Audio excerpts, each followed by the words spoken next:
Hello everybody, today I did a bit of etymography. Um, so it starts from here, the words I did today. Mycroft is a place name. My is from mouth. It's actually the mouth of a river, and croft is an old word for field. I didn't find a very good character for it. This has, it's not so perfect, but yeah. Mudbury, Mudbury, Mudbury. Um, yeah, mud actually means the bubbles, but it has water in it, so um, yeah, it's not totally perfect. In German, it's Schmutz means dirt. So even between German and English, there's quite some discrepancy. Um, yeah, Montgomery, Mont means mountain. Gom means human, so there's a man radical here. Gomery, and even the re means something. It means to reign over something. Lei, Montgomery lei, Montgomery, so Montgomery lei ji. Miriam, so this mirror is this is the character used for mare, like Merly. Means beautiful, and both of these mean beautiful. May and May are Vietnamese Mi and Mi, Miriam. Reminds me of Merriam-Webster. Here, this is a bit speculative. Manel, I couldn't find the true origin of this name, but a similar name is Menno, which is also obscure, and Mennonite, which is some religious group. You know much about them. Um, Madenda. Um, yeah, this mud. I remember it means mud, simply mud, like in English mud. Looker is a name of a person, and it's basically looker to look, the one who is looking, who is watching. Kennington is from Kenna or Sina, which is Guanna, the king. Guan Ying Chun. This is the more traditional way to write Chun, which means village in Chinese. Vietnamese it's Thôn. This gist is basically an alternative to just. This is the characters for just, and this is an alternative spelling of gist. I normally write that like this, but this is also conceivable. This is more like rely, and this is more like according. Yeah. So the original meaning is more towards rely or lie down on something.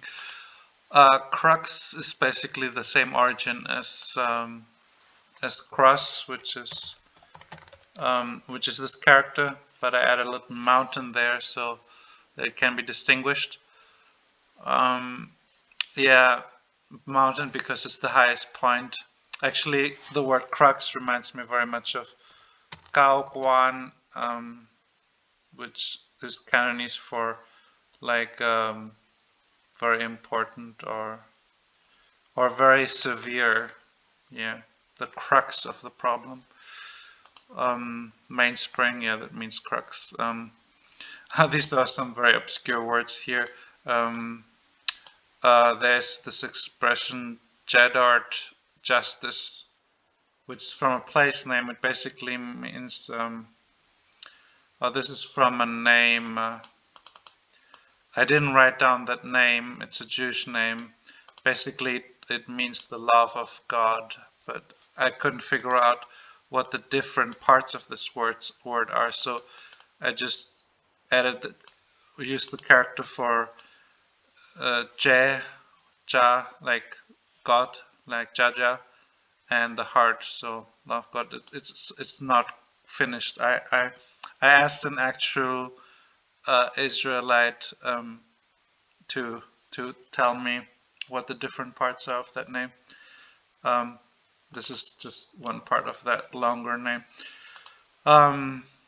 This, I'm not sure how to pronounce it in English yet. It's basically the same as Hut, but Hütte in German, which I write like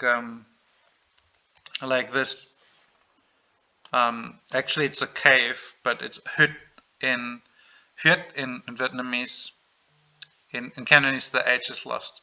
So yeah, the meaning is a bit different, but it's fine. People used to live in caves, right? So maybe not perfect, but there's really nothing better there to find. These have the same origin. Apps, I think it is. Apps and haptic. It's not very intuitive that they have the same origin, but they're connected somehow in ancient Greek, optic or something like that. So this is some to touch, yeah, haptic, and hapter is just a name. Yeah, this is part of a church where the big gate is, I think. With the arc. Apsis is a term in astronomy. Yeah, there's a bow on the left side to indicate that this has to do with the arc. Here, this is just goes Quai. This is just a name actually of a person, very strange name. Ashton is basically ash, the ashes, so this should be an A, but it's the place name. So this is Ichin. This character used to be is in ancient Chinese, so is, ash is similar. Cripplegate is another place name. Yeah, this is actually creep, and this means cripple. Okay. Yeah, this place this is not a place name. This is a person's name. It means head. It's Greek, Kutras, but yeah, nowadays we say kefali in Greek. Celia comes from a word for sky. Cielo, is it the same? I'm not quite sure. It's a word for sky, which comes from a word for whole, and it's gotten with the English word whole. So I compare it with Vietnamese ga, which means big, like big and whole.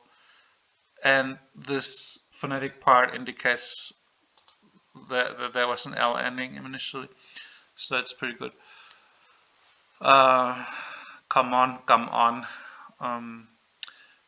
Brangwen, this is a place name, and Gwen is an old word for white, and this Guan, Cantonese Guan, means shining. There's fire on the left. This Bran means breast in some Nordic language. I forgot which one it is. And it also originally meant, could mean, it's from an ancient root that could also mean belly, so I just write it with Vietnamese bop, which means belly. Another possible candidate would be to write with Cantonese bun, which means fat. So yeah, breasts are fat. Yeah. And then some other words down here.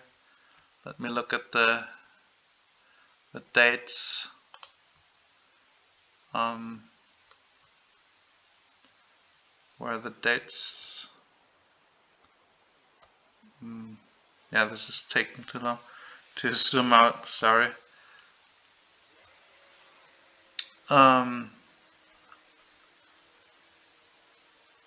Yeah, the second.